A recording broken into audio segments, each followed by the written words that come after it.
도널드 트럼프 행정부가 망명 신청자 제3국 추방과 출생 시민권 문제까지 거론하며 반이민 정책 수위를 전방위로 높이고 있습니다. 이에 인권 침해와 헌법 위반 논란이 커지고 있습니다. 뉴욕 한인회 제3차 정기이사회가 이사장 직무대행 승계의 적법성을 둘러싼 내부 갈등 속에 파행으로 끝났습니다. 이대호 뉴저지 한인 회장이 임기 종료를 앞두고 남아있던 재정 적자를 개인적으로 전액 변제하겠다고 밝혔습니다. 뉴욕 맨해튼 이스트할렘에서 쓰레기 수거 트럭이 인도로 돌진해 비계 구조물이 붕괴되면서 보행자가 숨지는 사고가 발생했습니다. 연말 연휴 시즌을 맞아 뉴욕을 찾는 여행객이 약 1,480만 명으로 역대 최고치를 기록할 전망입니다.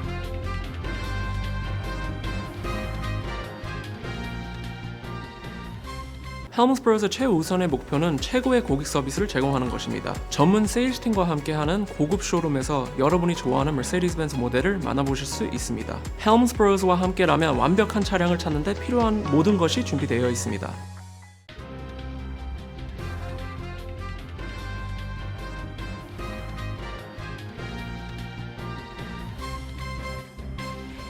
안녕하십니까. KBTV 뉴스9 신영주입니다. 도널드 트럼프 행정부가 반이민 정책의 수위를 전방위로 끌어올리고 있습니다. 미국에서 망명 재판을 받던 신청자들을 과테말라와 우간다 등 제3국으로 추방하는 방안을 추진하는 한편 미국에서 태어난 이민 2세와 3세의 시민권까지 문제 삼고 있습니다. 이에 인권 침해와 헌법 위반 논란이 커지고 있습니다.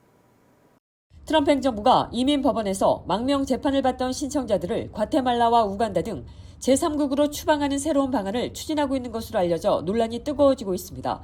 CBS 방송은 23일 정부 내부 문서를 입수해 이민당국이 수천 건의 망명 사건 심리를 중단하고 본안 판단 없이 사건을 각하해 제3국 추방으로 종결하는 전략을 사용하고 있다고 보도했습니다. 이민세관 단속국 아이스 소속 정부 변호사들은 최근 미 전역의 이민법정에서 망명 신청자들이 미국이 아닌 제3국으로 이송돼야 한다며 재판 종결을 요청하고 있습니다. 이달 초까지 이런 방식으로 접수된 사건은 8,000건을 넘는 것으로 전해졌습니다. 트럼프 행정부는 고국에서 박해를 피해온 망명 신청자들이 반드시 미국에 정착할 필요는 없다며 미국이 지정한 제3국에서도 보호를 받을 수 있다는 입장입니다. 하지만 법원이 이를 받아들일 경우 망명 재판은 사실상 중단되고 신청자들은 강제 추방될 수 있습니다.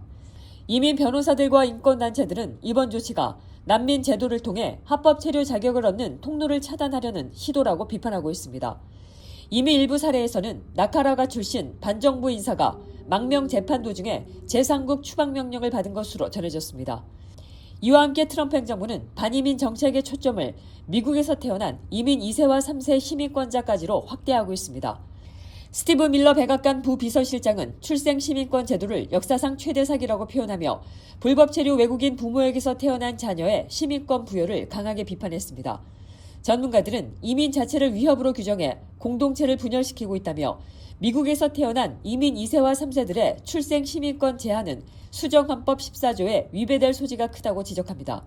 현재 이 정책을 둘러싼 위헌 소송은 연방 대법원 심리를 앞두고 있습니다. 트럼프 행정부의 강경한 이민 정책을 둘러싸고 미 전역에서 찬반 논란과 법적 공방은 당분간 이어질 전망입니다. 뉴욕 한인회 제3차 정기이사회가 이사장 직무대행 승계 문제를 둘러싼 갈등 끝에 파행으로 끝났습니다. 이사장이 사임한 이후 부이사장의 직무대행 적법성을 놓고 이사회 내부에서 의견이 엇갈리며 정기이사회는 정상적으로 진행되지 못했습니다. 지난 12월 23일 뉴욕 베이사이드 사범각에서 열린 뉴욕 한인회 제3차 정기이사회는 시작부터 격론에 휩싸였습니다. 곽호수 이사장이 사임한 후 문영훈 부이사장이 이사장 직무를 대행하는 것이 적법한지를 두고 이명석 뉴욕 한인회장을 비롯한 일부 이사들이 문제를 제기했기 때문입니다. 이사장께서 그 다른 비어있는 자리, 그러니까 곽호수 당시 부이사장께서 이사장이 되시면서 부이사장이 비어있으니까 부이사장을 문영훈이를 시킨 거고 임명을 한 거고 그때 어느 누구도 토를 다지 않았고요. 다 부이사장으로 해가지고 활동했고 우리 회장님도 같이 인정해서 뭐 어디 활동도 하고 사진도 찍고 다 했습니다. 근데 이제 와서 뭐 이런 이거 문제 만들어 가지고 이렇게 하시면 안 돼요. 그리고 정말 의견 있으면 안건을 내십시오. 그럼 다음 이사회 때 그걸 올리도록 하겠습니다. 잠깐만요.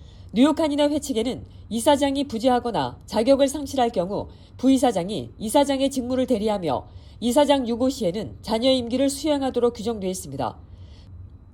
회칙위원회는 긴급 유권 해석을 통해 부이사장의 직무 대행이 회칙에 부합한다는 입장을 서면으로 통보했고 해당 내용은 이사회에 배포됐습니다.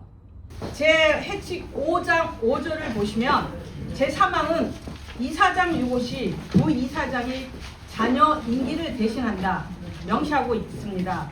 이는 이사장의 거리 발생 시 부이사장이 그 직무를 승계하는 것이 원칙에 의한 확정된 자동 승계임을 의미합니다. 저희한테 뉴욕 한인회 회칙 위원장님께서 위원들이 저희한테 보낸 서류입니다. 이거는 저희가 나눠드릴 수가 있습니다. 그러나 이명석 회장 측과 일부 이사들은 부이사장 선임 과정에서 이사회 인준 절차가 없었다는 점을 들어 직무 대행 승계를 인정할 수 없다는 입장을 밝혔습니다. 여기 이사회가 결정하는 것이 최고의 결정기관이기 때문에 그것을 하면 되는 거예요. 아니, 여기서 다른 개인 의견은 자 여기서 모든 것을 왜냐 본인은 내가 이사장으로 인정을 안 한다고 했고 아까 분명히 회칙에 의해서 여러 의견이 나왔어요. 아까 회칙위원장 얘기는 회칙의 세부 조직에 대한 그 세부 사항이에요. 마더법은 회칙입니다. 회칙에 이사장, 부이사장 따는 과반수 이상에 의해서 선지에서 선출된다. 물론 1차 이사회 때 넘어가졌어요. 곽호수 이사장께서 그때 그냥 넘어가 주셨어. 그리고 본인이 이사장이 착각을 해서 임명하는 것이 되는 줄 아는 거예요. 이사장이 부이사장을 임명하는 걸로 착각을 하신 것이 그분이 잘못이고 2차 이사회 때 내가 또 지적을 했어요. 자 그러니까 지금 6개월이 지난 게 아닙니다. 그러니까 본인은 이제 더 이상 오늘 이후 지금 이 시간부터는 이사장이 아니기 때문에 잠깐만요. 줄 수가 없습니다. 자 그래서 오늘 변호사께서 유권호석을 비영리법에 대한 걸 정확하게 냈고 자 여기서 이사분들이 자체적으로 표결 준비를 하시면 되겠습니다. 저희 이사회가 이것을 결정해야 되기 때문에 반드시 이사회 과반수 찬성으로 인증돼야 된다는 거예요. 이후 재정 보고를 앞두고 부이사장 승계 문제를 먼저 표결해야 한다는 요구가 나오면서 회의장 내 의견 충돌이 격화됐고 회의 진행이 중단됐습니다. 결국 문용훈 부이사장은 회의 질서 유지를 이유로 폐회를 선언했고 주요 임원진은 이사회장을 떠났습니다. 이후 남아있던 이사들은 별도로 부이사장 직무대행 인정 여부에 대한 투표를 실시했습니다. 참석 이사 20명 가운데 17명이 투표에 참여해 16명이 문용훈 부이사장의 이사장 직무대행을 인정하지 않는다고 표결했습니다.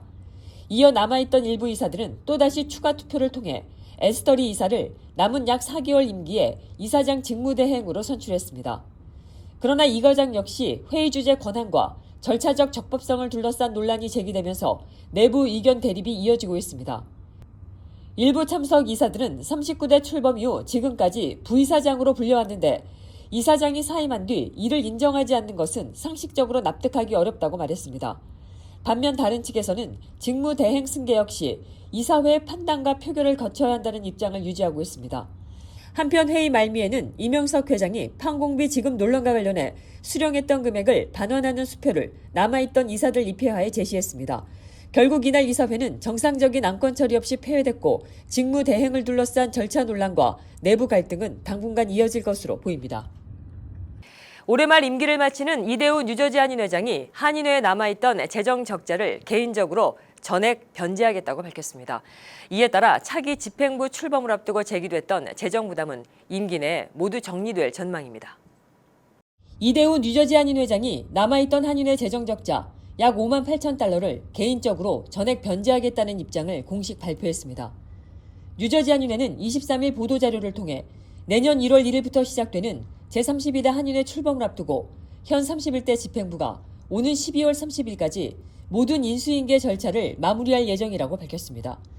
한인회에 따르면 지난 2024년 추석맞이 대잔치 기간 중 3일 동안 이어진 기록적인 폭우로 약 7만 달러의 적자가 발생했고 이 여파로 2025년까지 누적 적자는 총 11만 2,678달러에 달했습니다. 이대우 회장은 지난 2년 임기 동안 개인 도네이션을 통해 총 5만 4,650달러를 상환해왔으며 12월 22일 기준 남은 적자는 5만 8,028달러입니다. 한인회는 회칙에 따라 현 회장이 임기 종료와 함께 해당 금액을 개인적으로 전액 변제하고 연말까지 인수인계 절차를 모두 마칠 예정이라고 설명했습니다. 이로써 오랜 기간 한인사회에서 우려돼 왔던 뉴저지 한인회의 재정 적자 문제는 제31대 집행부 임기 종료와 함께 해소될 전망입니다. 한편 송민숙 차기 회장은 KBTV 신년 인사차 방문한 자리에서 인수인계가 다음 달까지 넘어가는 것은 바람직하지 않다며 12월 말까지 마무리할 계획임을 다시 한번 강조했습니다. 부채가 지금 좀 많은 것 같은 느낌이 들어서 저희 인수인계팀에서도 걱정을 많이 하고 있었어요. 그런데 오늘 이대호 회장께서 부채를 전액 탕감을 하겠다. 본인 비용으로라도 그걸 책임을 지시겠다라고 발표를 하셔서 굉장히 이제 저희 쪽에서는 큰 짐을 좀 더는 그런 기분이고요. 송민숙 차기 회장에 따르면 인수인계 절차는 오늘부터 시작됐으며 인수위원장은 김상규 씨가 맡았습니다. 뉴욕 맨해튼 이스트 할렘에서 쓰레기 수거 트럭이 차량 여러 대를 들이받은 뒤 인도로 돌진하면서 비계 구조물이 붕괴돼 보행자 1명이 숨지는 사고가 발생했습니다. 목격자들은 트럭이 통제 불능 상태로 질주했다고 전했으며 경찰은 정확한 사고 원인을 조사하고 있습니다. 어제 오전 뉴욕시 맨해튼 이스트 베길 스트리트와 퍼스트 애비뉴 교차로에서 쓰레기 수거 차량이 다른 차량과 충돌하며 비계 구조물이 붕괴되는 사고가 발생했습니다. 이번 사고로 여성 보행자가 현장에서 사망했습니다. 사고는 민간 폐기물 처리업체 소속 쓰레기 수거 트럭이 주차돼 있던 차량을 들이받으면서 사고를 냈고 그 충돌로 충격을 받은 차량이 인도로 밀려나면서 비계 구조물이 무너져 내렸습니다. 현장 인근 CCTV 영상에는 트럭이 빠른 속도로 도로를 질주하며 주차되어 있는 여러 차량과 잇따라 충돌한 뒤 결국 인도 쪽 구조물로 향하는 모습이 담겼습니다. 이 과정에서 보행 중이던 60대 여성이 비계 구조물 아래 있다 붕괴된 구조물에 깔려 숨졌습니다. 현장을 목격한 인근 상점 관계자는 트럭이 매우 빠른 속도로 지나가며 차량을 연달아 치는 모습을 봤다며 차량 충돌 소리가 매우 컸고 주변 건물까지 흔들렸다고 당시 상황을 전했습니다. 숨진 여성은 평소 인근 상점을 자주 찾던 주민으로 알려졌으며 사고 직후 현장에서 사망 판정을 받았습니다. 쓰레기 수거 트럭 운전자인 40대 남성과 동승자 역시 병원으로 이송됐으며 생명에는 지장이 없는 상태인 것으로 전해졌습니다. 경찰은 음주나 약물 사용 정황은 없었다고 밝혔지만 정확한 과속 여부와 사고 경위에 대해서는 추가 조사가 필요하다고 설명했습니다. 사고를 낸 트럭은 뉴저지에 본사를 둔 민간 폐기물 처리업체 차량으로 회사 측은 운전자는 규정을 준수하고 있었으며 사고 직후 실시한 검사에서도 이상 소견이 없었다고 밝혔습니다. 한편 붕괴된 비계 구조물은 뉴욕시 주택청 소유 건물에 설치된 것으로 2023년부터 유지돼 왔으며 사용 허가는 2026년까지 유효한 합법적인 상태였습니다. 뉴욕시 건축국은 약 80피트 구간이 파손됐다며 현장 안전 점검과 복구 작업이 이미 시작됐다고 밝혔습니다. 뉴욕 경찰국 고속도로 사고 조사팀은 이번 사고를 중대 교통사고로 보고 트럭의 주행 속도와 차량 결함 여부, 구조물 안전관리 문제 등을 종합해서 조사를 이어가고 있습니다. 연말 연휴 시즌을 맞아 뉴욕을 찾는 여행객이 역대 최고치를 기록할 것으로 보입니다. 약 1,480만 명이 공항과 도로를 이용해 뉴욕을 찾을 것으로 예상되고 있는 가운데 뉴욕 곳곳에서는 크리스마스 트리 장식과 각종 볼거리, 먹거리 행사들이 이어지며 연말 분위기를 더하고 있습니다. 뉴욕 뉴저지 항만청은 이달 22일부터 내년 1월 4일까지 이어지는 2주 동안의 연말 연휴 기간 동안 뉴욕 일원을 오가는 여행객이 약 1,480만 명에 달할 것으로 전망했습니다. 이는 역대 최고치입니다. 공항 이용객은 약 570만 명으로 지난해 같은 기간보다 1% 증가할 것으로 예상됐습니다. 존 F 케네디 국제공항과 뉴욕 리버티 국제공항, 라가디아 공항과 스튜어트 국제공항 등이 특히 혼잡할 것으로 보입니다. 교량과 터널, 도로를 이용하는 차량 이동 역시 910만 명에 이를 것으로 추산됩니다. 항만청은 원활한 이동을 위해 국내선 이용객은 출발 2시간 전, 국제선 이용객은 최소 3시간 전에 공항에 도착할 것을 권고했습니다. 이처럼 여행객이 크게 늘어난 가운데 뉴욕시 역시 연말 축제와 문화 행사 준비로 한창 분주한 모습입니다. 록펠러 센터 크리스마스 트리는 5만 개가 넘는 LED 조명과 대형 별 장식으로 관광객들의 발길을 사로잡고 있으며 1월 중순까지 매일 점등돼 뉴욕시를 밝힐 예정입니다. 가족 단위 방문객을 위한 행사도 이어집니다. 브루클린 어린이 박물관에서는 26일부터 30일까지 콴자 축제가 열리며 전통 음악과 춤, 문화체험 프로그램을 선보입니다. 이 밖에도 뉴욕 교통박물관에서는 메트로카드의 역사를 되돌아보는 특별 전시가 진행 중이며 브루클린과 타임스퀘어 등지에서는 예술 전시와 참여형 행사들이 잇따르고 있습니다. 배우 티모시 샬라메가 주연한 영화도 이번 주 개봉을 앞두고 있어 연말 극장가를 달구고 있습니다. 크리스마스와 연말 연휴의 상징으로 자리매김한 뉴욕은 역대 최대 인파와 함께 겨울 축제를 함께 즐길 준비로 들뜬 모습입니다. 도널드 트럼프 대통령이 연방 공무원들에게 크리스마스 선물을 안겼습니다. 트럼프 대통령은 지난주 목요일 행정명령에 서명해 2025년 12월 24일 수요일과 12월 26일 금요일을 연방 공휴일로 지정했습니다. 이에 따라 수십만 명의 연방 공무원들은 크리스마스를 전후해 사실상 5일 연휴를 보내게 됩니다. 이번 조치는 전례가 없는 것은 아닙니다. 크리스마스 이브가 주중에 걸릴 경우 역대 대통령들은 행정명령을 통해 정부 휴무를 지정해왔습니다. 트럼프 대통령도 2018년부터 2020년까지 크리스마스 이브 정부 휴무를 시행한 바 있으며 버락 오바마 전 대통령 역시 2014년 12월 26일을 휴무일로 지정했습니다. 다만 크리스마스를 전후한 양쪽 날짜를 모두 공휴일로 지정한 사례는 매우 이례적입니다. 이번 행정명령이 은행과 금융시장, 민간 기업의 휴무를 법적으로 강제하지는 않습니다. 민간 부분의 휴무 여부는 각 기관과 기업의 판단에 따라 달라질 전망입니다. 뉴저지주 팰리세이스 파크가 심각한 재정 적자에 직면했습니다. 뉴저지 일간 레코드에 따르면 펠팍시는 2025에서 2026 회계년도 예산에서 77만 5천 달러 규모의 적자가 예상됩니다. 이에 따라 시정부는 긴급 특별 결의안을 통과시켜 부족한 예산을 충당하는 방안을 추진하고 있습니다. 예상보다 늘어난 지출에는 변호사 비용 27만 5천 달러, 소송 합의금 25만 달러, 쓰레기 처리 비용 25만 달러 등이 포함됐습니다. 주법에 따라 로컬 정부는 전년도 운영 예산의 3% 미만 범위에서 긴급 예산 편성이 가능하며 시정부는 이 규정을 근거로 결의안 승인을 요청했습니다. 해당 결의안에는 제이슨 김, 이상희, 신창균 시의원이 찬성했고 민석준과 원유봉 시의원은 기권, 마이클 비에트리 시의원은 불참했습니다.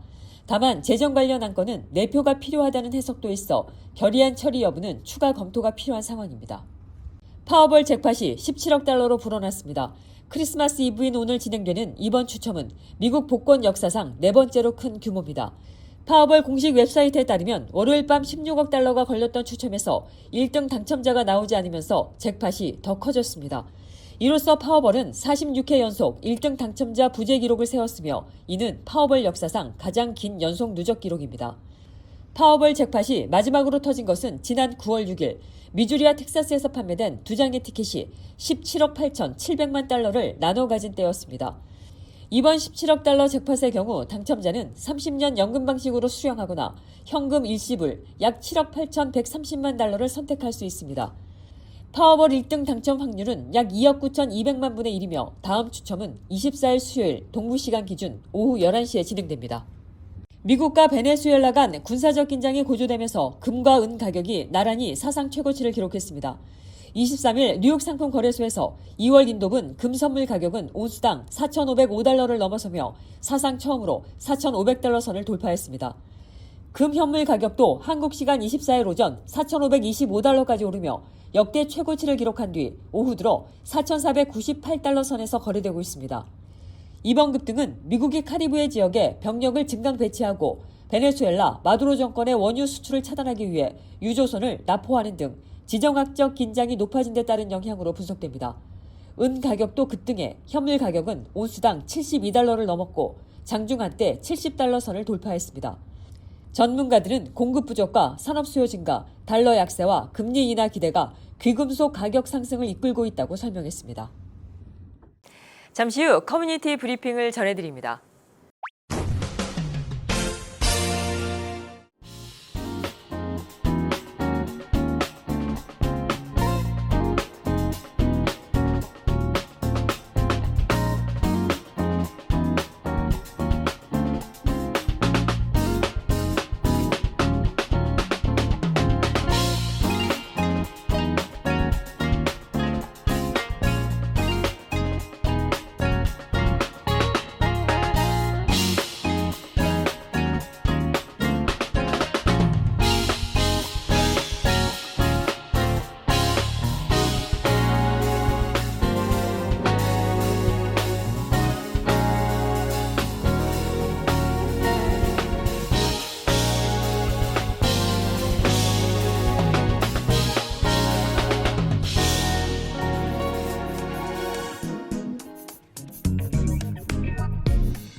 이어서 환율과 증시 전해드립니다.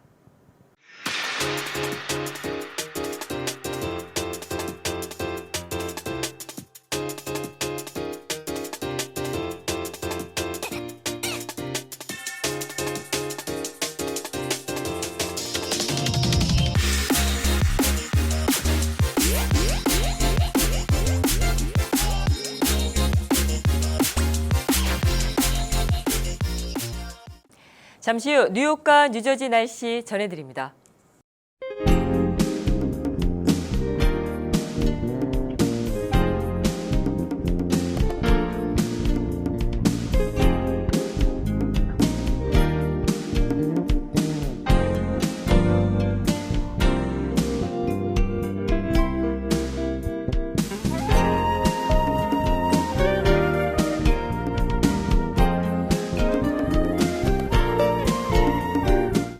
이상으로 KBTV 뉴스9을 모두 마칩니다. 오늘도 시청해 주셔서 감사합니다.